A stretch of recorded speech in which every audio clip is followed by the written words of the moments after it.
చాలా మంది ఇక్కడ రోడ్స్ గురించి డ్రైనేజ్ గురించి చాలా మందికి ప్రాబ్లమ్స్ ఉన్నాయి, చాలా మంది కంప్లైంట్స్ చేస్తున్నారు.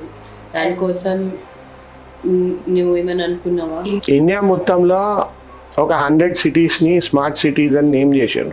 దాంట్లో కరీంనగర్ను కూడా స్మార్ట్ సిటీగా డిక్లేర్ చేశారు. సో స్మార్ట్ సిటీగా డిక్లేర్ చేస్తే 1000 crores ఫండ్స్ ఇచ్చి ఆ సిటీ రోడ్ నెట్వర్క్ కానీ, డ్రైనేజ్ నెట్వర్క్ కానీ, లైటింగ్ నెట్వర్క్ కానీ, గార్డెన్ అండ్ ల్యాండ్స్కేప్ నెట్వర్క్ కానీ అప్గ్రేడేషన్ చేసేసి సిటీ ఏదైతుందో స్మార్ట్ సిటీగా తయారు చేసుడు అన్నట్టు.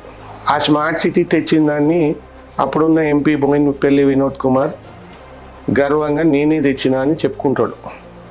అది యాదృచ్ఛికంగా ఆటో పైలట్ మోడ్లా 100 స్మార్ట్ సిటీస్ కావడం జరిగింది. ఫండ్స్ వస్తున్నాయి, మ్యాచింగ్ గ్రాంట్ స్టేట్ గవర్నమెంట్ కూడా ఇవ్వాలి, సెంట్రల్ నుంచి కొంత ఫండ్ వస్తే ఆ రోడ్స్ టెండర్సు, డ్రైనేజ్ టెండర్సు, లైటింగ్ టెండర్స్ అయినాయి.